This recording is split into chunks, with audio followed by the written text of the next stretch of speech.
Maya Chen wanted to disappear into seat 32F, just another passenger running from her past. But when the captain collapsed and the engines failed at 38,000 feet, 347 terrified souls needed someone who could fly anything, anywhere. They needed Shadow 7. The Air Force's deadliest pilot couldn't hide anymore. Before watching full story, comment below from where you watching. Also like and subscribe for more stories. The coffee tastes like burnt rubber, but Maya Chen drinks it anyway. Terminal C at Denver International Airport hums with the usual chaos. Rolling suitcases, crying babies, gate agents barking, boarding groups. She pulls her baseball cap lower over her eyes and checks her boarding pass one more time. Seat 32F. Middle seat. Perfect anonymity. That's all she wants now. Anonymity. 3 years since she hung up the flight suit. 3 years since the last classified mission brief, the last adrenaline-soaked sortie over hostile territory, the last time anyone called her by that name. Shadow 7. The call sign still makes her chest tighten, even in memory. Final boarding call for United Flight 2847 to Washington Dulles. Maya stands, slinging her worn backpack over one shoulder. Around her, passengers surge toward the gate. Business travelers in wrinkled suits, families herding children, an elderly couple moving slowly. Normal people. Civilian life. This is what she chose. The jetway smells like industrial cleaning solution and jet fuel. Maya breathes it in despite herself. Some things never leave you. The Boeing 777 is packed. 347 souls, according to the safety card tucked in the seat pocket. Maya settles into 32F, wedged between a teenager with noise-canceling headphones and a businessman already asleep against the window. She closes her eyes during the safety demonstration, but her hands remember the brace position, the emergency exit locations, the oxygen mask deployment sequence. 15 years of training doesn't evaporate just because you file discharge papers. The engines spool up with that familiar whine. Maya's pulse quickens involuntarily as the aircraft accelerates down the runway. Rotation speed. Positive rate. Gear up. She tracks every phase automatically, muscle memory more powerful than conscious thought. Climb out is smooth. The Rockies fall away beneath them, jagged peaks giving way to the endless flatness of the Great Plains. Maya opens the thriller novel she bought at Hudson News, but the words blur together. She's not really here. Part of her never left the cockpit of an F-22 Raptor, screaming through contested airspace at Mach 2, missile lock warnings screaming, her finger on the trigger. Ladies and gentlemen, this is Captain Reynolds. We've reached our cruising altitude of 38,000 feet. Flight attendants, you're free to move about the cabin. The voice sounds professional, confident. Maya catalogs it automatically, male, mid-40s, probably former Air Force from the cadence. She catches herself and laughs quietly. Old habits. 2 hours pass. Maya works through her novel, accepts ginger ale from the flight attendant, ignores the turbulence that makes other passengers grip their armrests. This is nothing. She's flown through thunderstorms that would tear this airliner apart, pulled 9GS in a knife-edge turn with SAM radar painting her bird. Then she hears it. It's subtle, a change in the engine pitch, barely perceptible. The teenager next to her doesn't even look up from his phone. But Maya's head snaps up, book forgotten. There it is again. A slight fluctuation in the number 2 engine. She counts seconds. 15. 20. The fluctuation repeats. Her eyes track to the wing outside her window. She can't see the engine from this angle, but she doesn't need to. Something is wrong. The seatbelt sign illuminates with a soft chime. Folks, this is Captain Reynolds. We're experiencing some minor mechanical issues. Nothing to be concerned about, but I'm going to ask everyone to return to their seats and fasten your seatbelts as a precaution. Minor mechanical issues. Maya's jaw tightens. That engine fluctuation wasn't minor. And now she notices something else. The aircraft's nose attitude is slightly high. They're compensating for asymmetric thrust. The flight attendants move through the cabin with practiced efficiency, but Maya sees the tension in their shoulders. They know something's wrong too. 5 minutes later, the intercom crackles to life again. But this time it's not the captain's voice. Ladies and gentlemen, this is First Officer Patel speaking. The voice is young, female, and there's an edge of fear barely controlled. Captain Reynolds has taken ill. He's receiving medical attention. I need to ask if there are any pilots aboard the aircraft. If you are a pilot, please press your call button immediately. The cabin erupts. Passengers twist in their seats, muttering, some crying. The businessman next to Maya jolts awake. What's happening? Maya stares straight ahead. Her hands grip the armrests. No, she left that life. She's just cargo now. A passenger. Someone else will respond. Someone else will. 3 minutes pass. No call buttons illuminate. The aircraft shudders. That engine fluctuation has become a pronounced roughness. Maya's trained ear catches something else now: hydraulic pressure issues.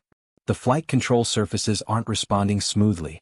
Please, First Officer Patel's voice comes again, and now the fear is unmistakable. Is anyone aboard qualified to fly a commercial aircraft? Anyone with any flight experience at all? Maya closes her eyes. She sees her discharge papers. The ceremony where they gave her the medals she could never speak about publicly. The promise she made herself: no more. A quiet life. Teaching physics at a community college. Grading papers. Morning coffee that tastes like burnt rubber. The aircraft drops suddenly, 50 feet in a second. Passengers scream. Oxygen masks deploy with a mechanical clatter, dangling from the overhead compartments. Maya's training takes over. She reaches up, pulls down her mask and secures it over her face in one fluid motion. Then she presses the call button. The flight attendant, who appears as maybe 25, mascara streaked from tears she's trying to hide. Can I help you, ma'am? I'm a pilot. Maya's voice is calm, professional. The voice she used when missile lock alarms were screaming in her helmet. Take me to the cockpit. Now. The walk forward takes an eternity. Passengers grab at Maya's arms, begging for information. She ignores them, focused on the aircraft's behavior. The vibration through the floor, the angle of the cabin, the sound of the engines. She's assembling a mental picture of their situation before she even reaches the flight deck. The cockpit door swings open. It's worse than she expected. Captain Reynolds is slumped in the right seat, unconscious, face gray. Another flight attendant is performing CPR. First Officer Patel sits in the left seat, hands shaking on the yoke, eyes wide and glazed. The instrument panel is a Christmas tree of warning lights. Maya takes it in with one sweep. Hydraulic system A is red. Number 2 engine is running rough at reduced thrust. Backup electrical system is on. They're at 33,000 feet and descending at 800 feet per minute. I'm Maya Chen. She keeps her voice even as she moves to the right seat. Former military pilot. I can help. Patel's head snaps toward her. You fly 777s? No. Maya straps into the right seat, hands already moving across the instrument panel. But I can fly anything. Get me an approach chart for the nearest suitable airport and declare an emergency. I've only got 300 hours, Patel whispers. I'm not. I can't. You can. Maya's eyes lock onto the younger woman's. And you will. I'm going to talk you through this, but I need you focused. What's our position? Patel swallows hard, then looks at her display. 60 miles northeast of Kansas City International. Good. Tell ATC we're declaring an emergency and need immediate vectors for landing. I'm going to assess our systems. While Patel radios air traffic control, Maya's hands dance across the instrument panel. It's different from the fighters she flew, bigger, heavier, more complex. But the fundamentals are the same. Airspeed. Altitude. Heading. System status. She builds a three-dimensional picture in her mind, just like she did in combat. The situation is bad. Hydraulic system A failed completely. That's why the flight controls are mushy. Number 2 engine is vibrating badly enough that continuing to run it risks catastrophic failure. But if they shut it down, they'll be flying a 777 on one engine with degraded hydraulics. Kansas City approach, United 2847 Heavy. Patel's voice wavers but holds. We are declaring an emergency. Captain incapacitated, number 2 engine malfunction, hydraulic system A failure. Request immediate vectors for landing, runway 27. United 2847, Kansas City approach. Roger your emergency. Be advised, runway 27 has a 15-knot crosswind. Can you accept? Maya and Patel exchange glances. With degraded hydraulics and one engine running rough, a crosswind landing will be at the edge of the aircraft's capability. Negative, Maya interjects, leaning toward the radio. We need your longest runway with the most direct approach, wind conditions favorable. Copy that, 2847. Turn right heading 180, descend and maintain 10,000. Runway 19 left is available, wind 190 at 8 knots. Maya nods at Patel. Your aircraft. Follow ATC instructions. Small control inputs, she's going to be sluggish. As Patel begins the turn, Maya continues her assessment. They've got 150 minutes of fuel, maybe less with the rough engine. More than enough. The real problem is going to be the landing itself. With hydraulic system down, they're essentially flying on backup systems. The margin for error is razor thin. 2847 Kansas City approach. Say souls on board and fuel remaining. 347 souls, Patel responds. Fuel remaining, 2 hours, Maya supplies reading the gauge. Then a new voice cuts through the radio frequency, sharp, military, utterly composed. United 2847, this is Warlock flight of 2 F-15s out of Whiteman Air Force Base. We've been scrambled to provide assistance. Can you give us a situation report? Maya's breath catches. Fighter escort. They're sending fighters. Patel looks at her lost. Maya takes the radio. Warlock flight 2847 is a Boeing 777 with captain incapacitated, one engine compromised, hydraulic failure. First officer on controls with limited experience. She hesitates for just a second. I'm providing assistance. Copy that 2847. What's your flight background? The F-15s are visible now through the windscreen, 2 gray Predators sliding into formation off their wings. Maya can see the pilots in their cockpits, helmets tracking toward the airliner. Warlock, I'm current on. Maya stops. She can lie. She should lie. But 347 lives are depending on getting this aircraft down, and the fighter pilots escorting them need to know exactly who's flying this bird. I'm former Air Force. Fighter pilot. Tactical. There's a pause. Then, 2847, can you provide your call sign for authentication? Maya's hands tighten on the panel. 3 years. 3 years she's kept that name buried. But the 2 F-15s are matching their speed now, and she knows those pilots need to trust her. Need to know this airliner isn't being flown by some weekend Cessna pilot who got in over her head. She keys the radio. Warlock flight, this is Shadow 7. The silence that follows is electric. Say again, 2847? The fighter pilot's voice has changed, sharp, focused, almost awed. Shadow 7, Maya repeats quietly. Holy, the transmission cuts off but Maya hears it anyway. Then, more professionally, Shadow 7, this is Warlock 1. It's an honor, ma'am. We've got you. We'll escort you all the way down. Patel is staring at her. Who the hell are you? Maya doesn't answer. Her eyes are on the instrument panel, calculating.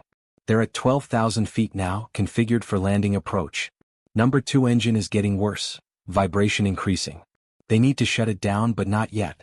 Not until they're on final approach with the runway made.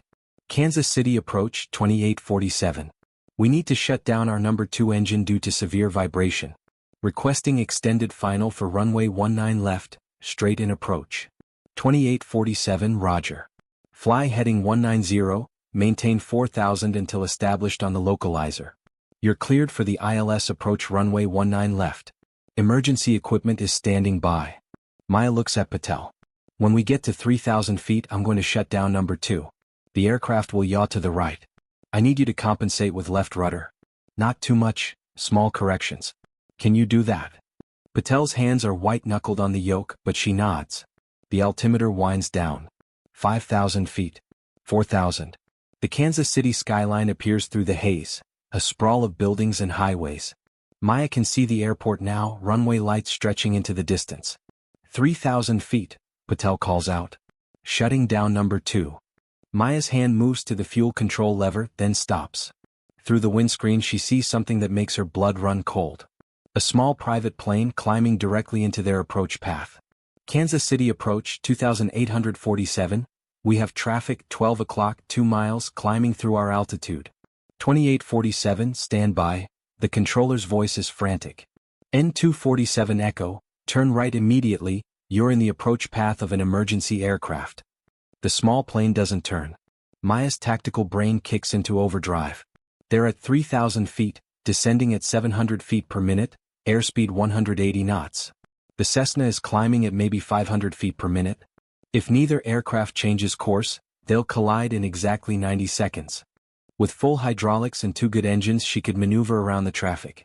But with their degraded systems, any aggressive maneuvering could put them into a stall they couldn't recover from. Warlock 1 Shadow 7. Can you persuade that Cessna to turn? Already on it, Shadow 7. One of the F-15s breaks formation, afterburners igniting with twin cones of white-hot flame. The fighter screams past the small plane with maybe 200 feet of separation, the jet wash violently rocking the tiny aircraft. The Cessna banks hard right and dives. Traffic is clear, Shadow 7. Appreciate it, Warlock. Our pleasure, ma'am. Maya allows herself one breath, then refocuses. Okay, Patel. Shutting down number 2 engine. Ready on that rudder. The fuel control lever moves to cut off. Number 2 engine winds down with a descending whine. Immediately the aircraft yaws right. Patel stamps on the left rudder, and the nose swings back toward centerline. Good, Maya says. Now we're flying on one engine with degraded hydraulics. Control inputs need to be smooth and early. Don't wait for the aircraft to deviate, anticipate it. I can't do this. Patel's voice breaks. I'm going to kill everyone. You're not. Maya's voice cuts through the fear like a blade. You know why? Because I've landed fighters with no hydraulics on one engine in a sandstorm with hostiles shooting at me. This is a piece of cake compared to that. You're going to follow my instructions exactly, and we're going to put this bird on the ground. Copy? Patel meets her eyes. Whatever she sees there steadies her. Copy. 2,000 feet. Gear down. Patel reaches for the gear lever. The landing gear extends with 3 solid thunks, nose, left main, right main. 3 green lights illuminate on the panel. Flaps 30. The flaps extend. The aircraft slows, settling into landing configuration. They're at 1,500 feet now, aligned with the runway centerline. Maya can see the emergency vehicles lined up on the taxiway, fire trucks, ambulances, their lights strobing in the afternoon sun. United 2847, you are cleared to land runway 19 left. Wind 190 at 7 knots.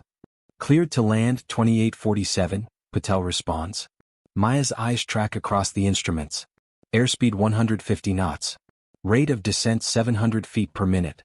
Glide slope indicator centered. They're in the envelope but barely. 1,000 feet. Throttle back slightly. Let the speed bleed to 145. Patel's hand moves to the thrust lever. The airspeed indicator creeps down. Good. Hold it there. Watch your drift. We've got a slight crosswind from the right. The runway is rushing up to meet them now. Maya's entire world narrows to this moment. The sight picture through the windscreen, the feel of the aircraft through the controls, the sound of the single engine maintaining thrust. This is what she was born to do. Not teaching physics to disinterested college freshmen. This. Making life or death decisions at 500 feet, with hundreds of souls depending on her skill. 500 feet. Start your flare at 50. Nice and easy. Patel is breathing hard, but her hands are steady now. The aircraft crosses the runway threshold. 100 feet. 50 feet, begin your flare. Ease back on the yoke. Gently. Patel pulls back. The nose rises. The rate of descent decreases. Power to idle. Keep pulling back. Let her settle. The main wheels kiss the runway with barely a chirp. Patel instinctively pushes forward on the yoke, planting the nose gear. Reverse thrust. Brakes. The remaining engine howls as the thrust reverser deploys. The brakes bite. The massive aircraft decelerates, rolling out on the centerline. 70 knots. 60. 50. The 777 slows to a walking pace. Patel steers it onto a taxiway as emergency vehicles surround them, following like a motorcade. Maya keys the radio. Kansas City Tower, United 2847 is on the ground and stopped on taxiway Delta. Requesting emergency medical for our captain. Copy 2847. Emergency services are on their way. Outstanding job up there. Patel sets the parking brake and collapses back in her seat, shaking. We did it. Oh my God, we did it.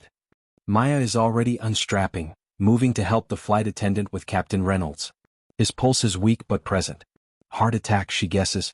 He needs a hospital fast. Warlock flight, Shadow 7.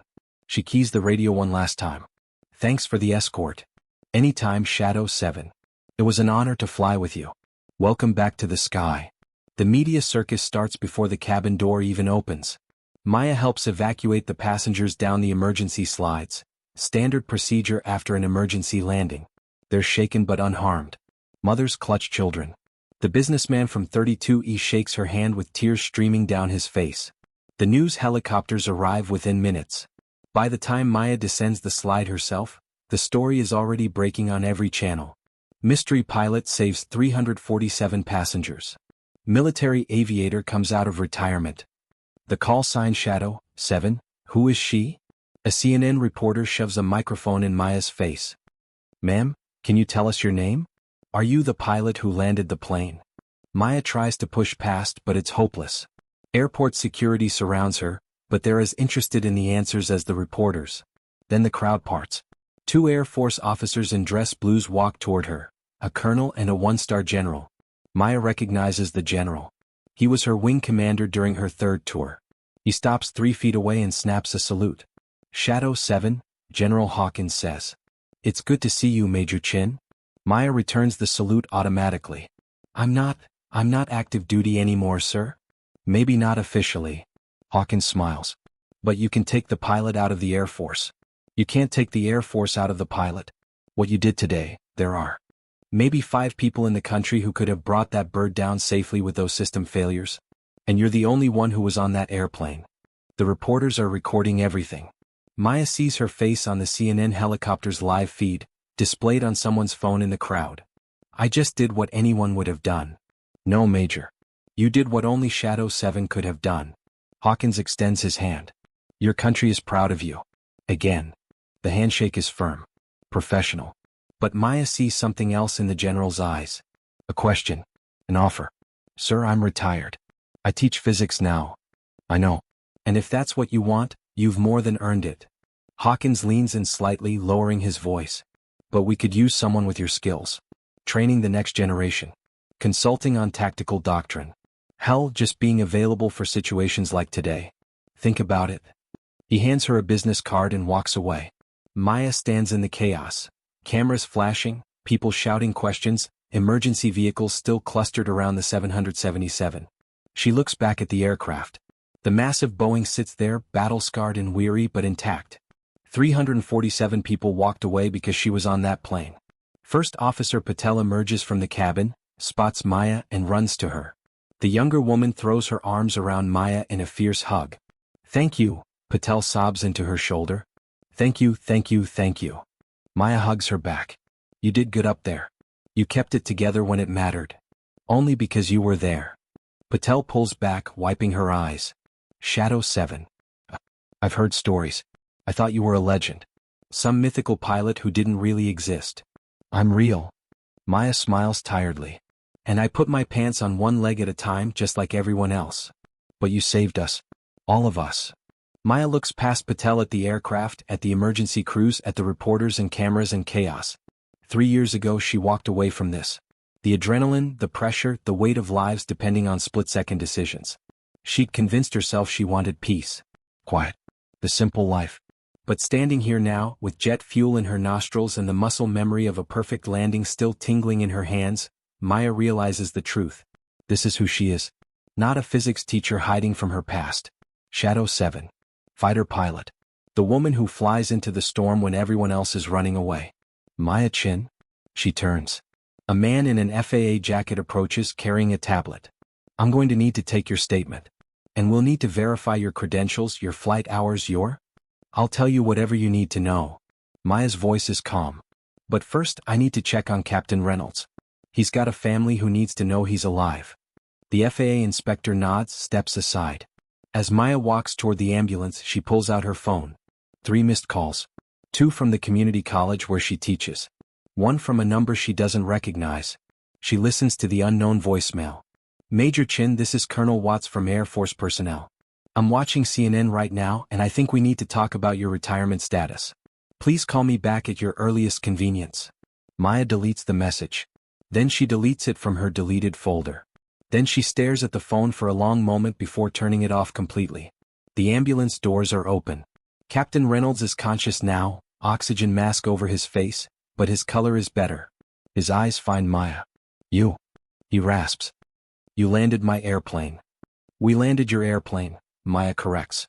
Your first officer did most of the work. I just talked her through it. Reynolds grabs her hand with surprising strength. I heard them on the radio. Shadow 7. You're her. The pilot from. I used to be. Maya gently squeezes his hand back. Now I'm just someone who happened to be on your flight when you needed help. Focus on getting better, Captain. Your passengers are going to want to thank you once you're out of the hospital. As the ambulance pulls away, sirens wailing, Maya finds a quiet spot beside one of the fire trucks. She sits on the running board, removes her baseball cap and runs her hands through her hair.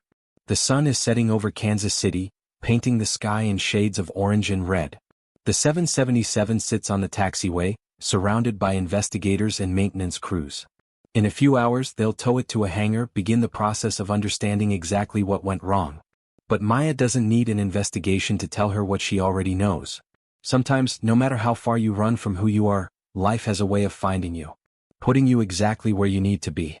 She was supposed to be in seat 32F, reading a thriller novel, drinking ginger ale, being anonymous. Instead she's Shadow 7 again. And somewhere deep inside, beneath the fatigue and the adrenaline crash and the knowledge that her quiet life just evaporated on live television, Maya Chin feels something she hasn't felt in 3 years. She feels right. Her phone buzzes. She turns it back on to find 47 text messages. Most are from former squadron mates who saw the news. One makes her smile. Knew you couldn't stay away from the stick forever. Beers on me when you get back to DC. Viper. Viper. Her old wingman. They'd flown 30 missions together, saved each other's lives at least twice. She hasn't talked to him in a year. She types a response, copy that. See you soon. The CNN helicopter is circling lower now, camera operator leaning out to get better shots. Maya watches it for a moment, then stands. There's a debriefing waiting. Statements to give. Forms to fill out. And after that, a difficult phone call to the community college to explain why she won't be teaching Monday's class on thermodynamics. But first she walks back to the 777 one more time. She places her palm against the fuselage, feeling the metal skin still warm from the friction of their descent. 347 souls. All safe. All home. Good bird, she whispers. Then Shadow 7 turns and walks toward the terminal, toward the cameras and the questions and the life that's waiting for her. The one she tried to leave behind and can't escape. The one she was always meant to live. Above her, the F-15s from Whiteman Air Force Base make one final pass, afterburners lit, their contrails painting twin lines of white across the darkening Kansas sky. A salute. A welcome home. Maya doesn't look up. She doesn't need to. She can hear them, feel them, know them. She's one of them again. She always was.